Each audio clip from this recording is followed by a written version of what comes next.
The Maid by Jordan T. January 21st, 1922. I reached the farm just a few hours ago, and it's more than I could have possibly imagined. I knew as soon as I arrived that I had made the right choice. I was so uncertain about leaving the Thompson home. I had been there for so long, but the allure of a better pay here at the Richards farmstead was too much to resist. The Richards had been very kind in our relations, and I expected that should continue, which pleases me greatly. They've been very respectful and forthcoming with me about what I should expect working as a maid on their farm. That's not to say the Thompson family lacked any manner of generosity, but there were times where I often felt invisible. Mr. Richards and his wife treated me almost as if I were family the moment we met. "You're going to be living in our home and tending our children," John Richards told me. Marjorie said, "It's only right we treat you as one of us." Though the pay increase is much appreciated, I must admit, it was that sort of kinship Mr. and Mrs. Richards expressed that really brought me to their home. It is absolutely beautiful here, even in the winter months. I was rather amused when the driver turned into an almost invisible dirt path off the main road. I hadn't noticed it was there. It took me by surprise to see just how long the path was, as it seemed to stretch for miles. But it was relaxing to see nothing but a canopy of leafless trees overhead, as dark as that may sound. Despite the cold emptiness of the frozen woods, I found myself feeling tranquil at the sight of such peculiar beauty. Before I knew it, the surrounding woods had suddenly opened its embrace. The path cleared into a large open field in which the Richards farmstead was visible in the distance. I was mesmerized instantly. The field was covered in a light white frost which glimmered in the morning sun. I could see several farmhands tending to their duties. The woods that tightly surrounded the vehicles as the driver brought us down the road now spread out and wrapped around the entire farm, creating some sort of barricade that hides it from the rest of the world. It is all truly amazing how it appears now in the winter. I cannot imagine how it must look in the warm months of summer. I would not say this is paradise by any means, but it is certainly a place that felt like home. And that is all I could have hoped for. Mr. Richards has given me the day to get familiar with the home and its residents. Later on, I shall be acquainted with my duties, and then I'll meet the children. Tomorrow will be my first real day, and I am truly excited. January 22nd, 1922. Today was my first day performing my duties around the Richards farmstead. Since I'm not one of the farmhands, my work kept me within the confines of their home. Not that I'm complaining, I'm no farmer by any means, nor would I want to be. Yesterday, Mr. Richards took me on a tour of his farmstead and introduced me to all of his employees. They were all very kind and appeared to be hard workers. I admire and appreciate their resolve and dedication. Aside from that, I also got to meet some of the more wild inhabitants. I had never had the opportunity to be up close and personal with animals such as these. The pigs and cows were rather bland, but horses always appear so majestic. Mrs. Richards also took the time to introduce me to her children. Timothy is 7 and Charlotte is only 3. They are so adorable, what with their matching blonde hair and cute little smiles. Timothy was surprisingly caring of his baby sister. It was very sweet to watch him play with her. Though I don't believe I'll personally be spending much time with the children unless Mrs. Richards asks it of me, I'll be happy to see their young faces each day. I love children, and these two seem to be the sweetest. Mostly, I'll be tidying up around the house. It is rather large, but that keeps it all the more interesting. I've never minded cleaning, especially not such a home as this. Miss Richards keeps such a lovely home. I had half a mind to ask her why she decided to hire me in the first place. When I was just getting into contact with the Richards, I was told the old maid had to leave to take care of an ill relative. But that was months ago. Clearly, Miss Richards had been able to do just as well a job as anyone that could be paid to do it. Still, I won't be the one to judge. I'm thankful to have this employment. She has obviously worked hard to keep the house as nice as it is, and I'll gladly be the one to make sure it stays that way. It's getting late, and I'm not quite used to the schedule just yet. It has started to snow, so I think I'll enjoy the view of the farm from my window before I go to bed. January 23rd, 1922. Something strange happened today. While I was dusting the windows, I noticed a commotion going on outside involving Mr. Richards and one of the farmhands. Gregor, I think his name is. They seemed to be in a rather heated argument. I believed I would do well to mind my own business, but when I saw the children watching from another window, I decided it might be best to interrupt before they were subjected to any more undesirable behavior. I opened the door and walked over to them. They hadn't noticed me until I was upon them asking if everything was all right. Mr. Richards seemed surprised to see me, but Gregor had engaged me immediately. He told me I'd be crazy to stay here and that I should leave the farm like the last maid. When Gregor mentioned this, Mr. Richards seemed rather annoyed. I didn't understand, so when I inquired about it, Mr. Richards was quick to try and shut down the subject. But Gregor caught on before he could do so and explained it to me. Apparently, the maid before me did not leave because of an ill relative like I was originally told, but rather because she feared the farm was haunted. I didn't know how to respond to this information, but before I could say anything, Gregor grabbed my arm and brought me over to a certain area in the snow. Mr. Richards protested, but did not physically intervene. Then, Gregor pointed to the snow and told me to look. What he showed me was indeed eerie. Footprints that came all the way from the edge of the woods into the farm. Gregor looked at me petrified, but I didn't completely understand his fear. He saw the puzzlement in my face and immediately, almost as if it should have been obvious, explained his fears. There are none leading back, he tells me. I've looked, and there are none. I didn't know what to make of such information, but I didn't really have a chance to discuss it with him either. He left the farm immediately after, and I don't expect he'll return. Mr. Richards, however, was honest with me. He explained why he had lied about the last maid. He didn't want to put off possible replacements because of her own paranoia. That was something I understood, as I doubt many women would be as happy to work here if they were under the impression that it was haunted. I'm not sure I would have even taken the job myself had I known that, but I can't say I'm a strong believer in such nonsense. A moment ago, I believe I heard footsteps in the attic. They were very brief and light, but noticeable. I can see now that I'm letting my own paranoia and imagination get the better of me. I think it's time for bed. January 25th, 1922. A couple of days have passed since I last wrote. Not much has occurred since then. Yesterday, Mr. and Mrs. Richards both sat me down and apologized to me personally for not being honest about their previous maid.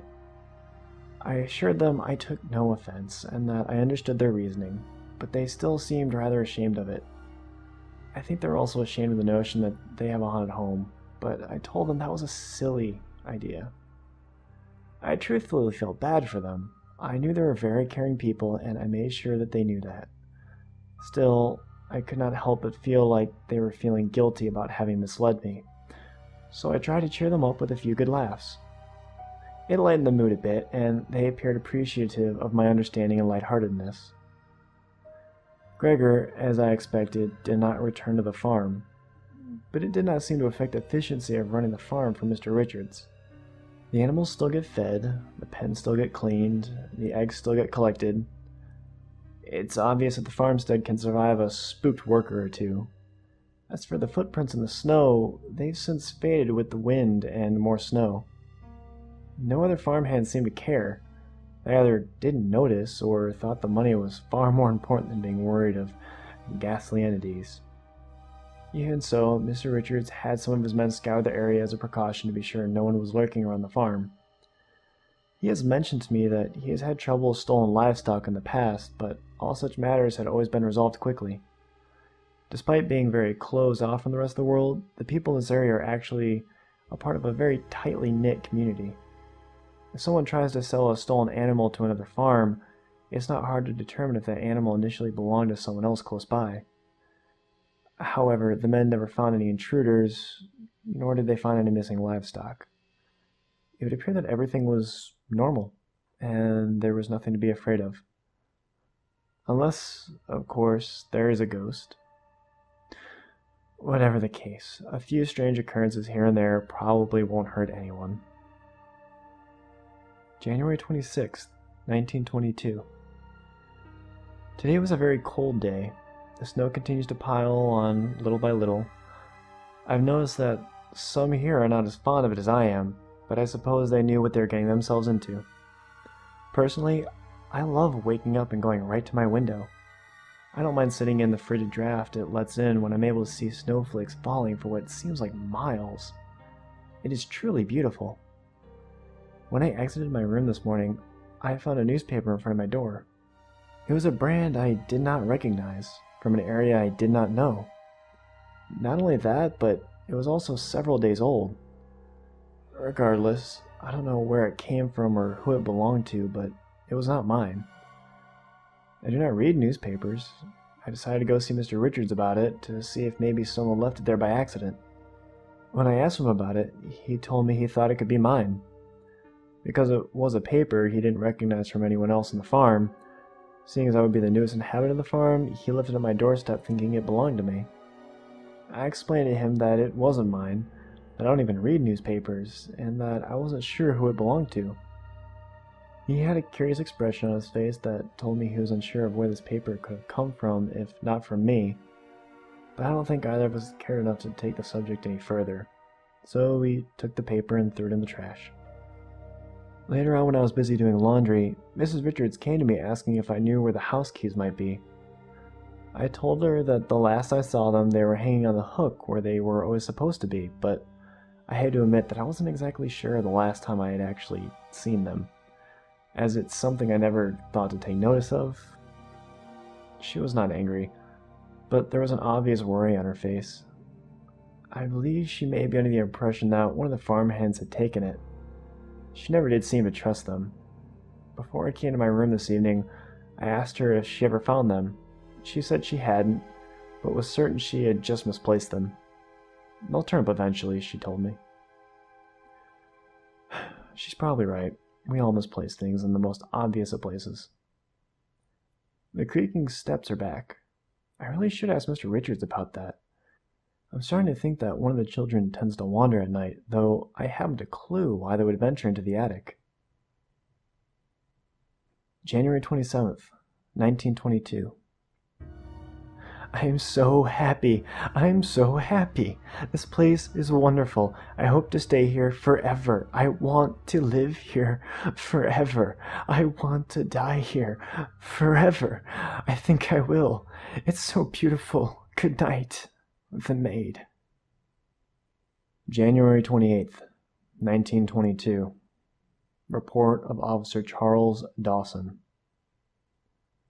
When I and the other officers had first arrived at the scene of the crime, I had not believed anything had appeared amiss, but the farmhands who had alerted us were terrified. When I asked them where Mr. Richards was, he told me to go into the barn. At first, I did not understand. I slowly proceeded to the barn and noticed something peculiar about the farm, and that peculiarity was that everything was normal. The animals were well fed and taken care of, and there was a smoke spewing from the home of the Richards family, where I assumed they must be. What was odd, however, is why all this appeared so normal. The farm looked like it had been kept in check as it usually is, yet here the farmhands scared out of their wits. It was for that reason instinct told me to draw my firearm as I approached the barn. The other officers did the same as they saw my gesture. It would turn out that my weapon would prove to be unnecessary, or more appropriately, it would prove to be too late. As I opened the barn door, I was greeted by a ghastly smell that I had never smelled before in this small town. Initially, I could not pinpoint the origin of the stench, but once we moved deeper into the barn, we discovered the source. A grisly scene of death that I had never been unfortunate enough to witness in my career until now. One of the officers under me vomited immediately. Another walked out of the barn almost as soon as he walked in, crying. Others simply turned in disgust, but I stood there staring at the bodies. We saw blood and dread and death, and a confusing set of yet unseen events that somehow led to it. There were 2 bodies in the barn. I knew them personally. John Richards, the owner of this farm, was a good man and undeserving of his fate. May God rest his soul. I found him in a pile of hay lying face down with a hole-like wound in the back of his neck. I found Marjorie a few feet away lying in the dirt with a similar wound. Judging from how we found them with wounds in the back of their heads lying face first on the ground, I would assume that their murderer or murderers had forced them into the barn where they were then executed while on their knees. To see John and Marjorie like this, words cannot describe. But then I remember, the 2 had children, and an unyielding fear came over me.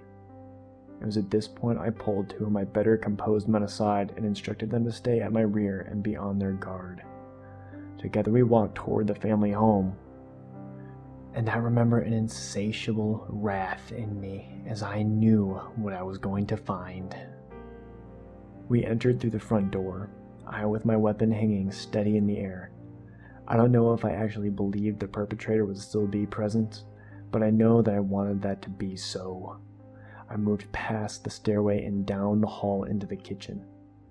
There had been some crumbs left behind on a plate. I cannot say for certain if the suspect had stayed for a time after the crime or if he had interrupted the family in the middle of a meal.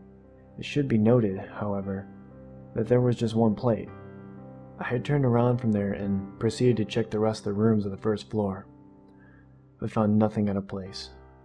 There had been no sign, as far as I could tell, that anything had been taken from the home. In fact, there is some bit of money on a table that remained untouched. It would seem this was not a robbery, but rather the result of a monstrous activity with no real explanation. When I found myself back at the stairs, I and the other officers continued upward to find what I feared, yet expected all along. Despite that, I was always at the ready to pull the trigger on my firearm. At the top of the stairs, we came upon an elongated hallway with rooms located on each side, and another set of stairs to the 3rd floor at the end. I knew that the children's room was at the end of the hall and on the left side by those stairs. I could see the door from where I stood, which remained closed. Every other door was opened. There was a master bedroom which had appeared to be unused. Then there were the 2 guest bedrooms, one of which had looked as if it was recently used. This angered me, but I do not believe the other officers understood the sick and twisted sense of humor from the perpetrator that I saw in it. After determining that these first few rooms were safe, we moved forward toward the children's room. When I reached the door, I stood there for a moment, considering whether or not it was wise to look inside. Unfortunately, as an officer of the law, I did not truly have the luxury of that choice. But as commanding officer at the crime scene, I could save my fellow officers from having to bear witness to what I knew I was going to see. I had them return back downstairs, and once they had all vacated the area, I continued. I put my hand on the doorknob and twisted it, and then entered. I was in the room for 5 minutes, and I only got as far as 2 steps before I could not bring myself to move anymore. I cannot and will not record in this report what I saw, nor will I ever speak of it to anyone, ever. It was a sight that as few people as possible should have to see, let alone hear of, and it will haunt me for the rest of my days. When I was able to regain my composure, I backed out of the room and shut the door. I made sure the other officers were still out of sight. If I became lucky enough to find this scum of God's beautiful earth, then I wanted to be the one to send him back to hell where he came from. But I would not get that chance. I proceeded up to the 3rd floor. From here, there were only 2 other rooms, and a ceiling door to the attic. The room on the right appeared to be used for storage, and the room on the left contained another gruesome sight that I admittedly did not expect to see. It was the maid's room, and she was still present. She laid with her head down at her desk, but facing the doorway. I assumed she was left like this intentionally. Her throat was cut, and she was covered in her own drying blood. She had a horrific look on her face, as if she were staring past me and at me at the same moment. Her mouth hung open, contorted in a strange way, like she had been murdered in the middle of her screams. Her left arm was hanging off her desk, but her right was still posted on top of it. I approached the victim and saw that the right hand was placed on top of a book. Looking closer, I saw that this book was actually a diary. I reluctantly moved the hand to pick up the diary and found something underneath. A blood-written number. 34. I knew what it meant right away, so I turned to the page. The following is what was written on that page in the maid's blood. To whomever this may concern, I hope you like my work. I made sure I got every last one of them. I got them at night. First the parents, who I led to the barn.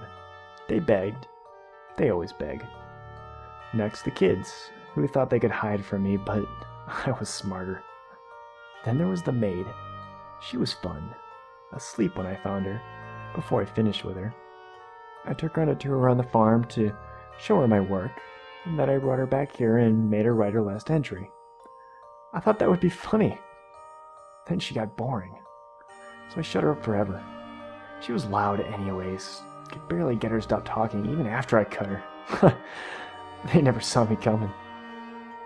I was here for a long time before anybody noticed. And when they noticed, it was too late. I came in from the woods and stayed under the wooden floor of the barn. I searched the whole farm and never checked there. I think it's funny.